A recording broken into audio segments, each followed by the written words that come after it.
की सरकारचं दरसोडीचं धोरण किंवा फक्त जाहिरातबाजीसाठी कुणी सरकारी शासकीय अधिकारी मार्केटमध्ये म्हणजे मला आढळून आलेलं नाही। दक्षिण भारताचा प्रवेशद्वार म्हणून सोलापूरची ओळख आहे आणि सोलापूरची कृषी उत्पन्न बाजार समिती ही कांद्याला चांगला भाव दिला जातो म्हणून ओळखली जाते। मात्र आज 1 मार्च दिवशी सोलापूर कृषी उत्पन्न बाजार समितीमध्ये कांद्याची मोठ्या प्रमाणात आवक झाली आणि त्यामुळे कांद्याचे जे भाव आहेत ते घसरल्याचं चित्र आपल्याला पाहायला मिळते। सोलापूर कृषी उत्पन्न बाजार समितीमध्ये आज जवळपास आपण बघितलं तर जवळपास 400 गाड्या कांद्याची आवक झालेली आहे आणि त्याचा थेट फटका जो आहे तो शेतकऱ्यांना बसत असल्याचं चित्र आपल्याला पाहायला मिळतं। आपल्यासोबत काही शेतकरी आपण त्यांच्याकडनं जाणून घेऊयात। काय सांगाल, नेमका काय भाव आज कांद्याला मिळतोय आणि कुठून आलेला? मी बीड जिल्ह्यातून नेकनूर गावून या ठिकाणी कांदा विक्रीसाठी घेऊन आलेलो आहे। आज कांद्याला भाव म्हणले ते 1500-1600 रुपये भाव सध्या कांद्याला चालू आहे। तो भाव गेल्या शुक्रवारी ज्या दिवशी मार्केट 2200 ते 2300 रुपये होतं ते आज निर्यात बंदी न उठविल्यामुळे ते मार्केट आज 6 ते 7 रुपयांनी आज कांद्याचा भाव रिवर्स आलेला आहे।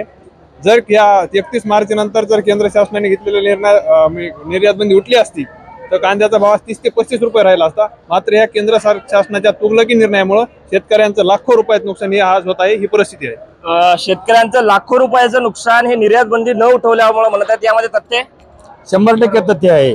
कारण निर्यात बंदी याच्यापूर्वी सरकारने पाठीमागच्या वेळेला जी घोषणा केली त्यावेळेला जर उठवली असती तर आज सर्वसामान्य महाराष्ट्रभर किंवा देशभर कांद्याचे भाव हे 20 रुपयापासून तर साधारण 30-32 रुपये 320 रुपये 10 किलो पर्यंत ते भाव राहिले असते।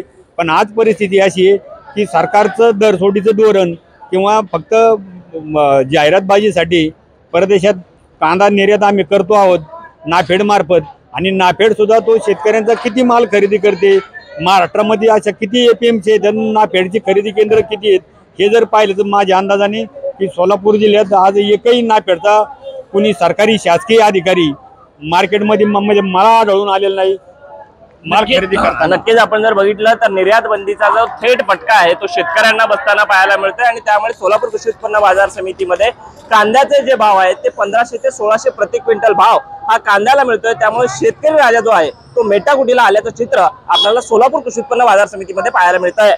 विश्वभूषण लिमये, साम टीव्ही न्यूज, सोलापूर।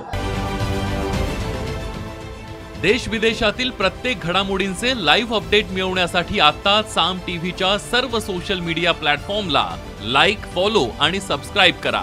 तसंच सर्व नोटिफिकेशनसाठी बेल आयकॉन प्रेस करायला विसरू नका।